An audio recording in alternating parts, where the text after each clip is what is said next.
Good afternoon, everybody. Welcome back to the LendIt Fintech weekly news show. My name is Peter Renton, chairman and co-founder of LendIt Fintech. And today I'm not joined by Todd Anderson. He is actually in Disney World with his family. We have Bo Bruscone here, my good friend and colleague. How are you doing, Bo? I'm well, Peter. Thanks for having me back on. Of course. And joined with our special guest today, Dan Kwan. How are you doing, Dan? Very well, thank you. Okay. Before we get going, Dan, just a quick 30-second update on, is it Nevcot? Is that how you say it? Nevcot, yes. Never call. Okay. Just quick 30-second update on that. Sure. Thanks, Peter and Bo, for inviting me back to the show. For folks who know me, I was a former regulator, and last year raised a fund, Nevcot Ventures. We're investing in fintech and insurtech, and mostly focusing on early stage startups. So been doing very well. Very busy year for us too. Right, and it has been a very busy week this week. Let's kick it off with what I think is probably the biggest story of the week, and that's we had like many big stories to choose from, but we're going to start off with Walmart. And Walmart announced that they are. We now know the name of their fintech, the new fintech initiative. Say they made two acquisitions public this week. They've acquired Even, and that's not to be confused. There's two Evens. Even Financial, which was actually being acquired by Moneyline. That's not what Walmart is doing, but Even.com, which is sort of the earned wage access company, they've been acquired by Walmart, and One Finance, which is a neobank. I don't really know that well at all, but together they've both have been acquired. Valuation of their last valuation was supposedly $400 million total between the two of them. So not a huge acquisition, but still, pretty serious. And Walmart, we're starting to see a little bit more detail of what Walmart's going to be doing. Keep in mind, Even Walmart was a very big customer of Even. They had their technology inside Walmart, so obviously there was a relationship there. And Dan, I know you've been following Even for a long time, but what are your thoughts on the Walmart acquisition here? Yeah, I think it's a very interesting move that Walmart, and I guess not just Walmart, but also Ribbit move in the space. So clearly, they're talking about the super app, and we have to bear in mind everything Walmart does actually is sort of trying to with their big Walmart business, Walmart shops, or maybe Sam's Club as well in mind. So how did this new venture really help, more, incremental sales in the stores, and also obviously with EWA or wage access, that's helping their employees too. So we don't have any details, but if you look at the One Finance, which is a relatively new player in the neobank space, and when they started, they actually said, listen, we're different from Chime or Varo, which target the sort of underserved consumers. We are more of a middle class, maybe prime, near prime customers, which are underserved relatively by the banks. And the Walmart shoppers are sort of more probably geared towards, I would say, Chime or Varo customers. Mm-hmm. So how that this new venture is going to really, help solve the problems for the Walmart shoppers, who I would argue, Walmart used to still does today distribute these prepaid cards to, Green Dot basically took off with Walmart. Now you have Chime really that's very good at acquiring customers digitally from mobile. Now this new venture, are they going to really target sort of the customer that Chime is already serving and serving pretty well? I think there are a lot of details that I think as fintech investor, we're very interested in learning in the coming months and weeks. Mm-hmm. Bo, any thoughts? I just get dubious whenever I hear about any North American company developing a super app, because I just don't. I think that model that came out of China was effective there for a number of reasons, and won't be effective in North America. So I think Walmart can be successful as a fintech. I think they can develop great products. I think they can, use their reach, and they have all kinds of advantages here. But when they say they're looking to build a financial super app, I think they're going to fall short. They could do something really significant, but I don't think a super app is going to happen. Well, it's funny because a firm had some news this week saying they're going to do they're creating a super app. PayPal have said they're creating a super app. I mean, it's, there's a lot of work. It might be the secret handshake for a bigger valuation. Like that might just be the word that you need to use. I'm getting tired of those words, right? Yeah. No, and somehow there's always a PayPal root in it, right? So Levchin, co-founder of PayPal is PayPal, and Bill Harris, who's the co-founder of Wong Finance, who was also first CEO of PayPal. So right. maybe there's something about PayPal. Another point I want to make here is really about the role Even plays here. So again, we don't know any details. So Even is an early wage access provider, and Peter, as you mentioned at the beginning of the show, they are a current vendor or EWA solution for Walmart. So if now Walmart is official owner of Even, how does it really affect Even's ability to serve other employers? So that's really a big question mark too. Yeah, that's a really good point. Actually, is if Walmart wants them all for themselves, not much to be revealed. And I finally heard back from Omer Ismail, by the way, the head of this whole operation. I've been hounding him for the last 6 months, and he finally emailed me back this week. But he doesn't have anything to say. He said, so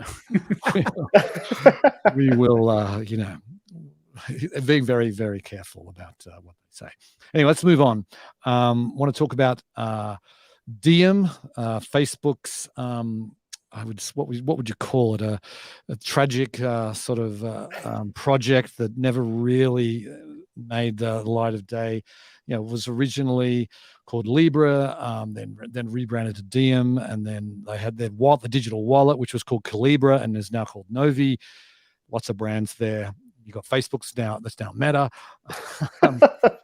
So Diem is dying, it looks like, and Silvergate Bank, which was going to be the bank partner for Diem, is now, according to Bloomberg, I think it was, is actually going to be taking over the assets of Diem for $200 million. So it looks like Facebook are got their tail between their legs, and they're going home from the sort of the digital currency party, shall we say?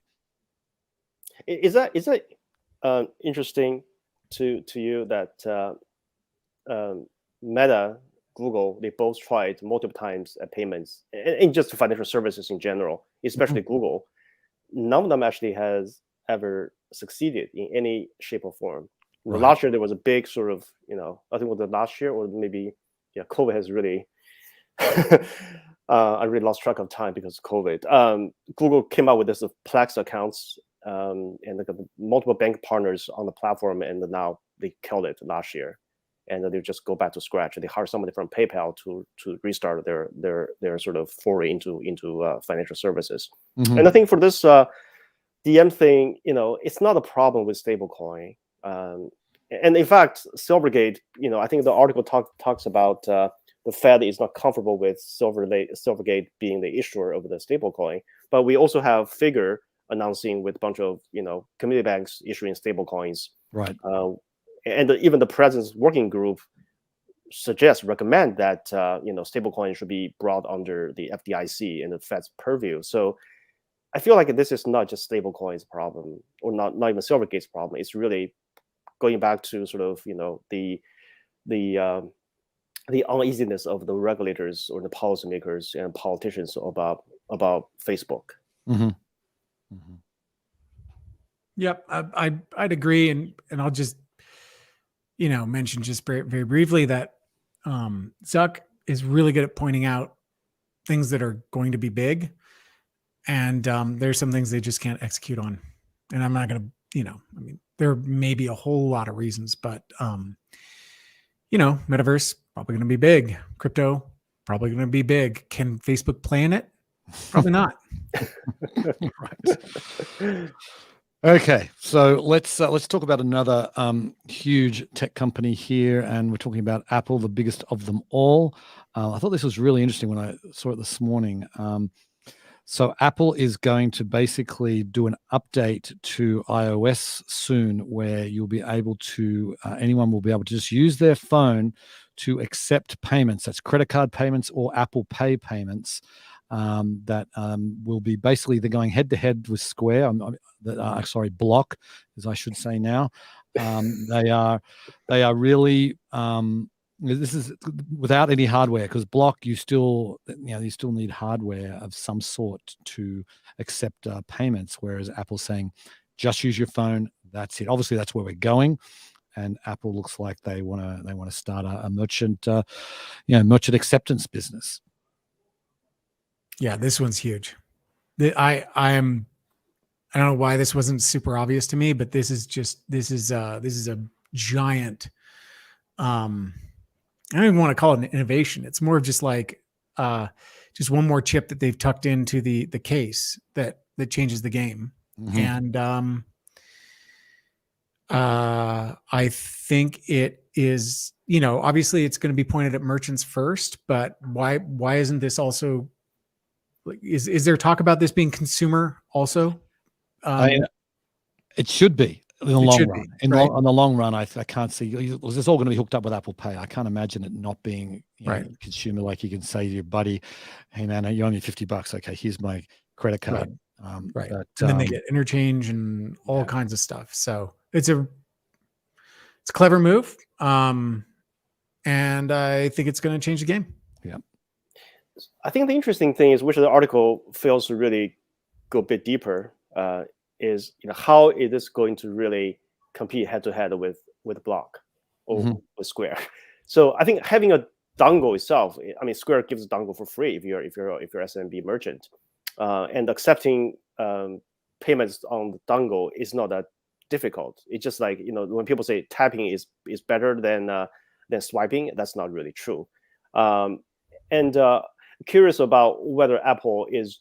I'm sure payment acceptance is just the first move, but Block's offer goes beyond just payment acceptance. That's their first thing, right? And it's all about obviously all the services that they provide to SMB merchants. Interesting whether Apple is going to do that, and also whether this is going to really create any kind of a competitive, anti-competition complaints from Square. That's just not clear to me. Yeah, you're right, because Square really has an entire ecosystem now, whereas with the dongle and the merchant acceptance is just sort of the entry point, as you say. So anyway, we need to move on because we got another big story to talk about. All of these stories could have been the top story. This is UBS, the Swiss banking giant, found out they have $3.2 trillion under management. That's pretty impressive. They're buying Wealthfront, which has less than 1% of the AUM that UBS has. Wealthfront has $27 billion under management that they're buying it. $1.4 billion all cash deal. That's pretty impressive. Wealthfront really was, the pioneer. Them and Betterment were the pioneers when it comes to sort of online advice and online wealth management. I think they've both done a really good job, and it's it's probably the end of an era, or the beginning of a new one. But the Wealthfront investors seem like they've done pretty well here. Yeah, two thoughts on this one. One is back of the envelope. It looks like about a 20 times revenues, multiple valuation. So solid. And also a real long haul for Andy Ratcliffe, whom we've had as a speaker before, and I'd count as a friend of LendIt. I mean, he's been at that for 14 years, according to LinkedIn.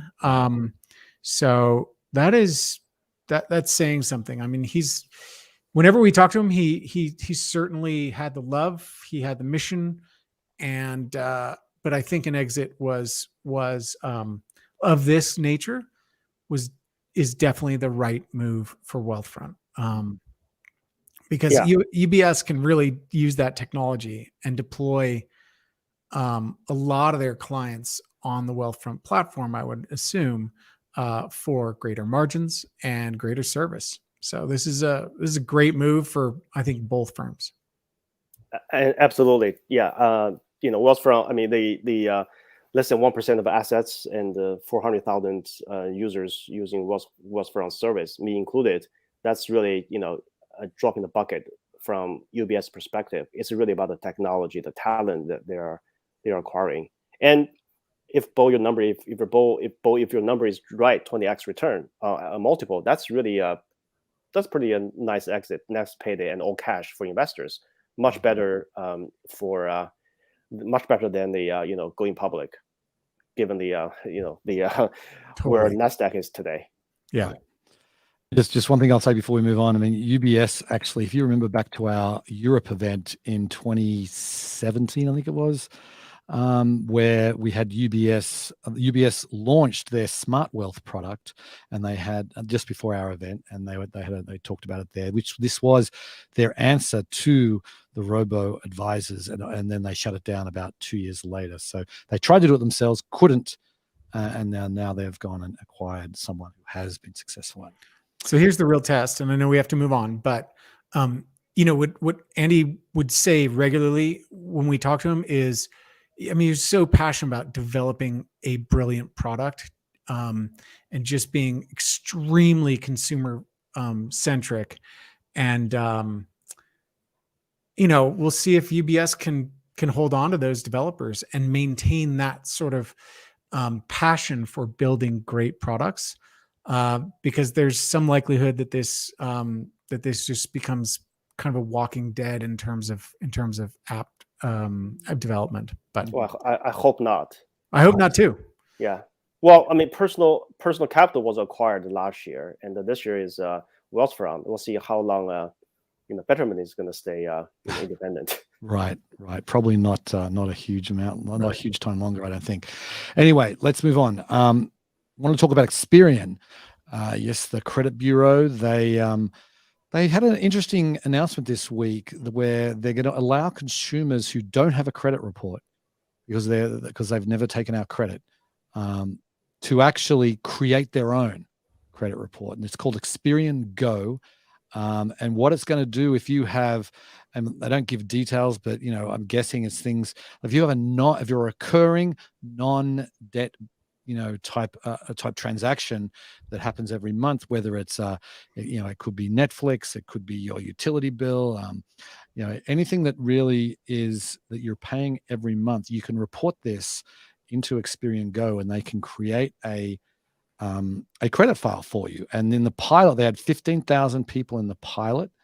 Which the interesting thing to me, the most interesting thing of all, is these are people that had no credit score, and when they came off the pilot, their average credit score was 665, which that to me is, and that's bordering on prime. It's not quite prime, but it's getting close. That's for people who had no file. So really, I think this is a really interesting move by Experian.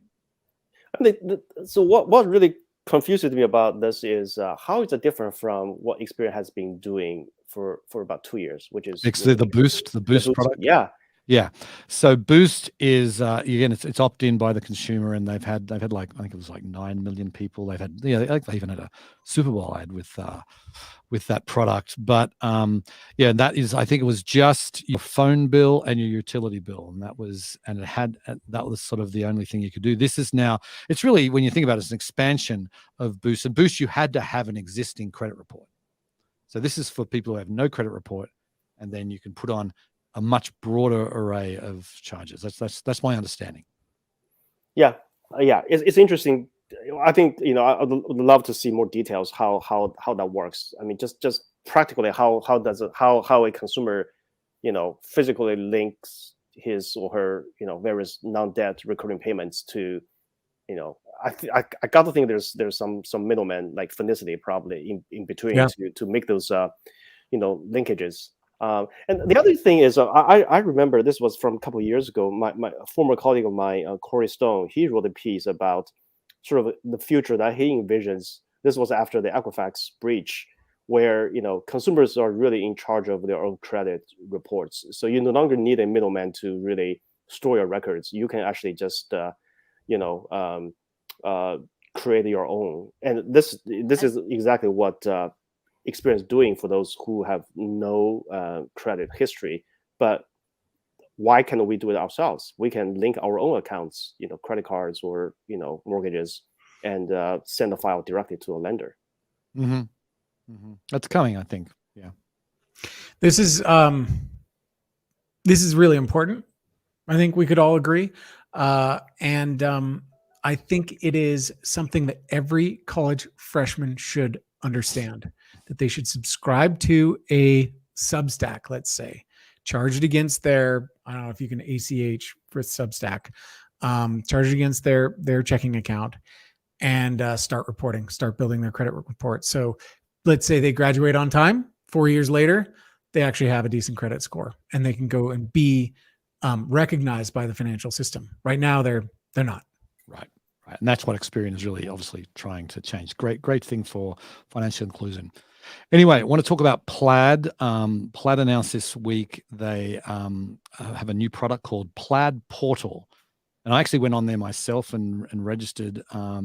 Basically what it is, it's letting you know, because when you go and connect your bank account, and these days it often has the Plaid logo and your bank account logo together, saying, hey, you're going to connect your bank account to whatever service.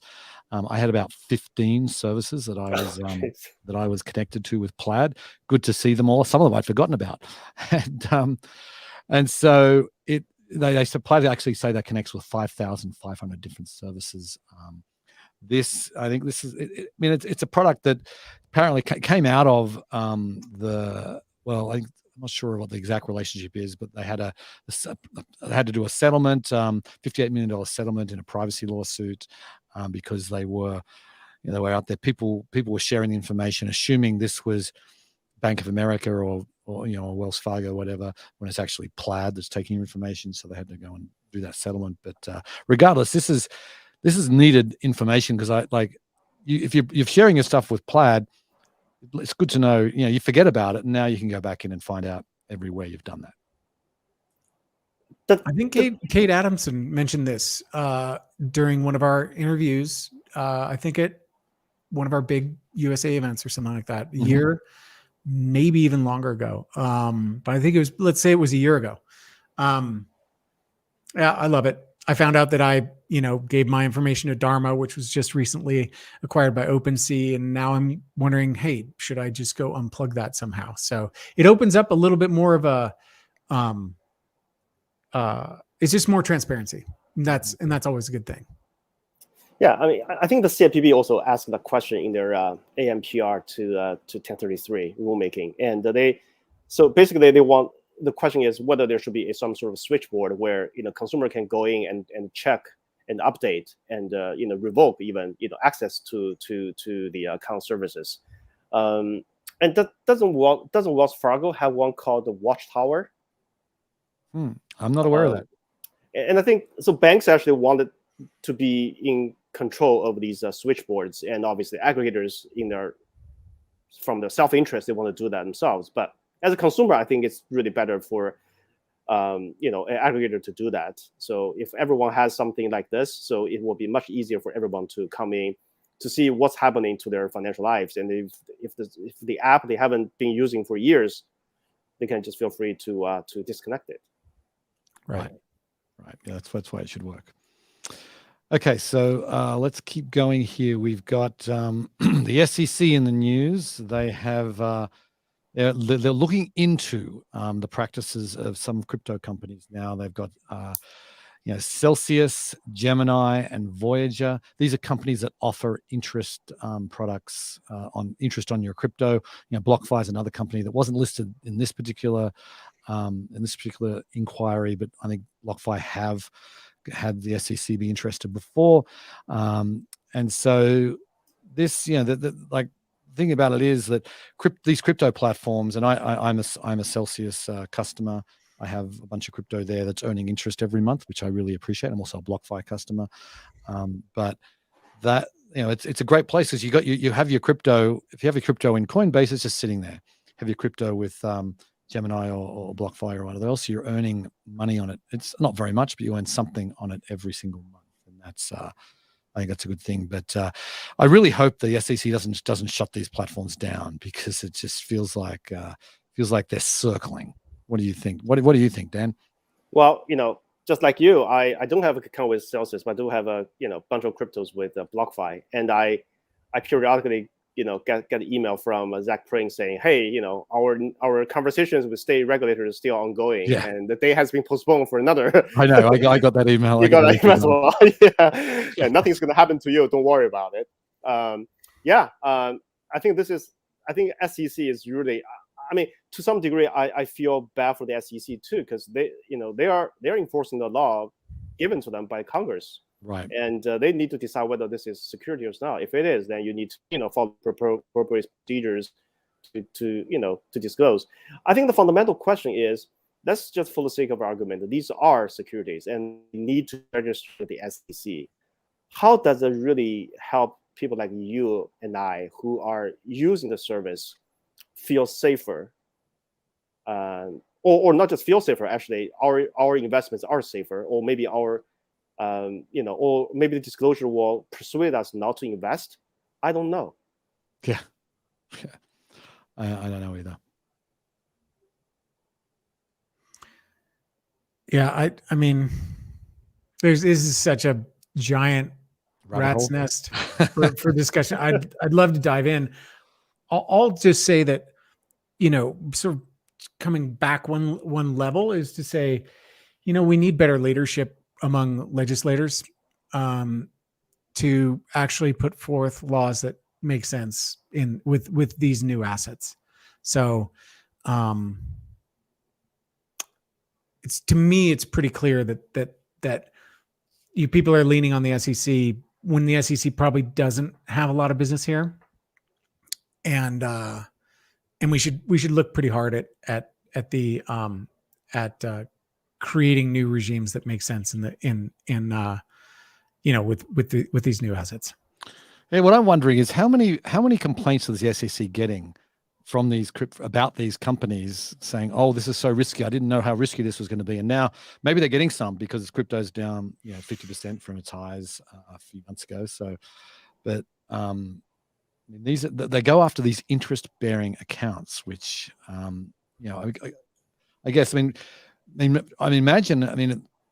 maybe it's deemed a security, and it doesn't look like that's going to shut these companies down. It's just going to add to their regulatory burden, and most of these companies are really well funded. So, well, I mean, anyway. It's just like the stablecoin reports that the President's Working Group published, right? So they are concerned about sort of looming potential risks to investors, or even to the financial system. But at the end of the day, I don't think they have a clear. I have no idea how many complaints the SEC has received. Maybe nothing. Maybe they're just worrying about something that's yet to happen. Yeah. Anyway, so our last story of the day here. Wanted to give a shout out to Lending Club. They reported actually what I thought were pretty strong earnings, and they were strong earnings compared to anything they've had before. They made $18.6 million in profit for the calendar year 2021. They've never made a full year profit. $819 million in revenue, and they beat estimates every quarter in 2021. They beat estimates, but predicting $1.1 to $1.2 billion in revenue in 2022, $150 million in profit. And Bo, you and I were talking before we went on, and the market does not like these results, even though they were great results, because their guidance wasn't strong enough. But anyway, Lending Club down, it seems like a considerable amount today after their report yesterday. Well, there's just so much volatility in the market. Maybe they're getting hammered because the guidance was a little lower than expectations, but who's to say? But they did get crushed, the stock price. Right. But absolutely kudos to Scott and the team. Yep. And I think this probably is also good news for the OCC, right? So they approved recently. They approved last week. I'm sure the show probably covered the SoFi's banking charter. So now the OCC has two fintech banks under its purview, and now they're considering Figure, whether Figure has revised their application. Now they're going to accept FDIC insured retail deposits. Mhm. So I just hope the regulator, especially in this case the OCC, will continue keeping an open mind and approving these de novo charters. Right. Yep. For sure. Anyway, we are out of time. Thank you everybody for watching or listening. And just before we go, a quick reminder: LendIt Fintech Nexus, the Deal Makers Summit, happening in Miami in 2 weeks, February 7th and 8th. There are still tickets available. Go to lendit.com to find out. 10 more. days. It's less than 2 weeks. Yes, there you go. So anyway, so you need to act now. Go to the website, go buy a ticket right now. Anyway, that will be back same time next week. Thanks, Bo. Thanks, Dan. And we will see you next week. Thanks, Peter.